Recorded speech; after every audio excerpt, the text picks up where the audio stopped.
Have you been feeling the effects of stress, burnout, or anxiety at work? Listen to the Anxious Achiever podcast to rethink the relationship between your career and your mental health.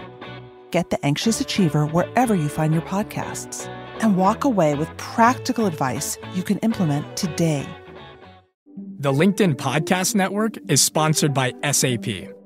SAP Business AI. Embedded across SAP solutions, it drives immediate impact. From Joule, your digital assistant, to AI-powered capabilities portfolio-wide, make confident decisions using your own data.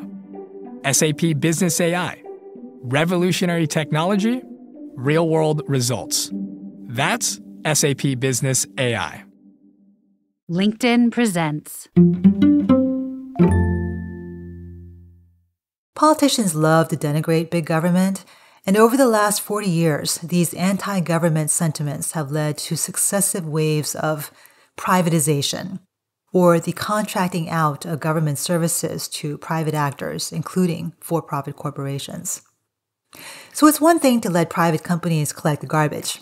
It's another to ask them to solve the problem of poverty, because the simple truth is that they can't. Hi, it's Thursday. I'm Michael Kovnat, and this is the Next Big Idea Daily. Big ideas from big thinkers in under 15 minutes. Today's question, who's getting rich off the poor? Someone sure is, because the federal government spends billions of dollars every year on programs to benefit low-income Americans, and you can bet that not all that money is going into deserving hands. Journalist Ann Kim investigates the industries and interests that pocket money meant for the needy in the new book, Poverty for Profit: How Corporations Get Rich Off America's Poor. Ann is a lawyer, a public policy expert, and a contributing editor at Washington Monthly. Here she is to share her big ideas. You've probably driven through low-income neighborhoods in your community and noticed that the businesses in these areas might be very different from what you might find in more upscale neighborhoods. You might see check cashers and pawn shops, maybe a rent-to-own furniture store. But these are only the most obvious examples of industries that rely on poverty as their business model. The federal government spends about $900 billion a year on programs that directly or disproportionately impact poor Americans. Among other things, this includes tax credits for the working poor, welfare, Medicaid, food stamps, and housing subsidies, what used to be called Section 8. State and local governments spend hundreds of millions more. These dollars represent a massive business opportunity for the complex of companies that I call Poverty, Inc. Poverty, Inc. includes the government contractors that run state Medicaid programs, give job training to welfare recipients, or operate private prisons. It also includes cottage industries that make most of their money from low-income Americans receiving government aid. Some franchise dental practices, for example, cater primarily to patients on Medicaid. Some real estate management companies specialize in renting out Section 8 apartments or building affordable housing with federal tax credits. Even some of America's largest companies benefit from government spending on poverty. Walmart, for instance, earned 10% of its 2021 revenues from federal food stamps. The bottom line? The government spends a lot to help low-income Americans, but this money also supports a plethora of for-profit companies. And that's not always a good thing for either America's poor or for U.S. taxpayers. Poverty, Inc. hurts the poor. The poverty industry hurts low-income Americans in multiple ways I'll discuss too. First, some businesses make their money by skimming from the benefits intended for poor Americans. Let's take, for instance, the tax preparation industry. You probably know H&R Block. You might have gone to one yourself at tax time. But you might be less familiar with a substratum of companies that target low-income taxpayers, in particular, taxpayers who qualify for the Federal Earned Income Tax Credit, also known as the EITC. The EITC sent $61 billion in refunds to low-income working taxpayers in 2021. That makes it one of the federal government's largest anti-poverty programs, as well as a tempting target for tax-time entrepreneurs. Firms charge hundreds of dollars to file returns, and they also charge hundreds more for predatory fast cash instant refunds, which are basically like payday loans. Some companies work with used car dealers, check cashers, and other businesses that are also angling for a cut of people's refunds. For instance, when I called the CarMart dealership in Rogers, Arkansas, they offered to do my taxes for $318, or about 15% of the average refund taxpayers got that year. They also offered to let me use the rest of my refund on a down payment for a used car, which I could drive off the lot that very day. A second way that Poverty Inc. hurts the poor is through bad service. A lot of the money that government spends on job training, for example, goes to ineffective for-profit contractors who don't train people very well or help people find jobs. Government funds might keep these contractors working, but not the clients they're supposed to help. Throughout my book, I write about company after company that's been investigated, indicted, fined, or audited for poor performance, if not outright fraud. Medicaid dentists, for instance, have faced government prosecution for putting fillings into baby teeth and performing root canals on toddlers. In one such case, a North Carolina dentist was accused of performing 17 root canals on a 3-year-old. And why did he do this? Because Medicaid pays for every procedure performed. The more procedures you do, the more money you make. Practices like these result in tragedy for poor Americans, and they're a travesty for U.S. taxpayers as well. We need to dump the idea that the free market can solve complex social problems. Back in 1981, President Ronald Reagan famously proclaimed that government is not the solution, but the problem. In the 1990s, President Bill Clinton likewise declared that the era of big government is over. Politicians love to denigrate big government, and over the last 40 years, these anti-government sentiments have led to successive waves of privatization, or the contracting out of government services to private actors, including for-profit corporations.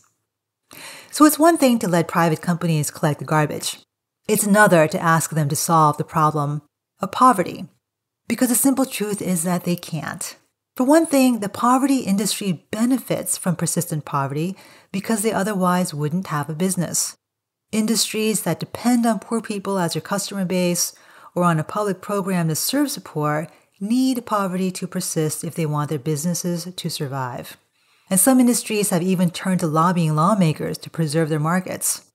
The tax prep industry, for instance, has spent millions fighting congressional efforts to simplify the tax code or to allow low-income Americans to e-file with the IRS for free. Private prison companies have lobbied for harsh sentencing laws so that they can get more, quote, customers within their walls. Companies also sue each other when they lose lucrative government contracts. This happened in California, for example, when the state revamped its Medicaid program called Medi-Cal. When Blue Shield of California was shut out of new Medicaid contracts in 2022, its CEO posted a public letter blasting the company's competitors as, quote, for-profit health plans with poor track records and improving access to quality care, unquote. These competitor companies she criticized are, of course, the ones now running Medi-Cal. And here's another reason companies can't effectively solve big societal problems like poverty. They have a legal duty to serve their shareholders. Their first priority, as it should be, is making money. It's not their mission to think about the impacts of social policy on poor Americans or the return on investment to U.S. taxpayers. That's the job of Congress and state legislatures. But over the years, we've increasingly abdicated that responsibility to industry. So maybe we shouldn't be surprised by the results. We need to stop blaming the poor for poverty. One of the most enduring debates about poverty's causes is the role of personal responsibility. Americans believe in the idea of rags to riches, that anyone who works hard enough can pull themselves up by their bootstraps to achieve the American dream. This notion of personal responsibility has a long history in American social policy. It's why current federal law puts a 5-year time limit on welfare benefits and requires recipients to work. When Congress passed welfare reform in 1996, the legislation was in fact titled the Personal Responsibility and Work Opportunity Reconciliation Act. Now, of course, personal choices matter, but what also matters are the choices available to you, and that depends on your zip code, your race, and other factors outside your control. For many low-income Americans, these choices are limited or non-existent or dictated by the industries that colonize low-income communities. Personal responsibility is a myth when the poverty industry controls the choices you have. Many people don't have access to affordable, healthy food, for example, because dollar stores and bodegas control the food choices available in low-income neighborhoods. Willpower can't overcome a diet where the only available options are ultra-processed foods high in fat and sodium, like much of what's served in school lunches to poor children. Pizza Hut, for example, offers what it calls its A-plus pizza program for school cafeterias. The company says its pizza crusts are made with, quote, 51% white whole wheat flour, unquote, to comply with federal nutrition standards for the National School Lunch Program. Other companies make their money processing surplus meat and dairy products that the USDA supplies to public schools for free. In one instance noted by the writer Lucy Commissar, the Michigan Department of Education sent contractors free USDA chicken worth $11.40 a case, and they paid these same contractors $33.45 a case to get them back as chicken nuggets. Poverty and its consequences exist in part because of the infrastructure of choices available to people. That infrastructure is too often shaped by the motives of companies that exploit the poor or the programs intended to serve them. We need to stop bashing government and instead work to fix it. As I've noted above, politicians love to use government as a punching bag to further their own ambitions. But this rhetoric has had real consequences, including the gradual hollowing out of governmental infrastructure over the last several decades and the diminution of public accountability. Thanks to privatization, the shadow government of federal contractors is many multiples larger than the actual federal workforce. According to New York University professor Paul Light, contractors for the U.S. Department of Health and Human Services outnumber federal workers by a ratio of more than 35-1. While the department employed about 15,500 workers in 2017, it also supported more than 556,000 contractors. One result has been the growth of gigantic public companies like Maximus, Inc., which reported $4.9 billion in revenues in 2023. The company earns pretty much all of its money from federal and state contracts, but as a public company, it's ultimately answerable to its shareholders, not U.S. taxpayers. Taxpayers should demand more information and accountability about where their dollars are going and how effectively they're being spent.